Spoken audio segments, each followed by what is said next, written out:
এদিকে একটু ভিড় কম রয়েছে। এখানে ছিল কুশনের কাভার গুলা। এই নকশি খাতার মোবাইলের ব্যাগটা আমার কাছে খুব ভালো লেগেছে। আর এটার দাম ছিল ১১৬৬ টাকা প্লাস ভ্যাট। এছাড়াও কিন্তু আরো অনেক সুন্দর সুন্দর নকশি কাঁথার ব্যাগগুলা কিন্তু এখানে রয়েছে। তোমরা কিন্তু এই জায়গায় আসলে পেয়ে যাবা। এই বেসমেন্টে কিন্তু আরো রয়েছে বেডশিট, পর্দা, রানার, টেবিল ম্যাট, ফ্লোর ম্যাট, তারপরে নকশি খাতা সহ আরো বেশ কিছু জিনিসপত্র। এগুলা ছিল নকশি কাঁথার কিছু ওয়ালমেট গুলা। এটা দেখো ঠেলাগাড়ি একটা ওয়ালমেট। তারপরে ছিল নাগরদোলা।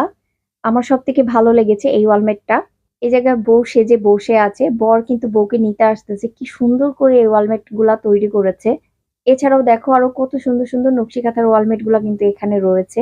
আজকে আড়ং থেকে আমরা কি কি কিনেছি সেটা একটা নেক্সট ভিডিওতে তোমাদের সঙ্গে শেয়ার করে দিব। বিল পেমেন্ট করতে গিয়ে কিন্তু কাউন্টারে বেশ ২ ঘন্টা মতোই দাঁড়িয়েছিলাম, কারণ প্রতিটা ফ্লোরেই কিন্তু লম্বা একটা লাইন ছিল। আচ্ছা, একটা মজার ঘটনা বলি। এই যে টেরাকোটা দিয়ে যে দেওয়ালটাকে তৈরি করা হয়েছে, আমরা গিয়েছিলাম একটু ছবি তুলতে। ছবি তুলতে গিয়ে দেখি যে এখানে যে মাটির হাঁড়িগুলা নিচে পড়ে আছে। ২ দিন আগেই যেহেতু এই আউটলেটটা ওপেন করা হয়েছে, এত তাড়াতাড়ি এই দেওয়ালের মাটির জিনিসগুলো যদি খুলে পড়ে যায় তাহলে তো আরো দিন পড়েই আছে।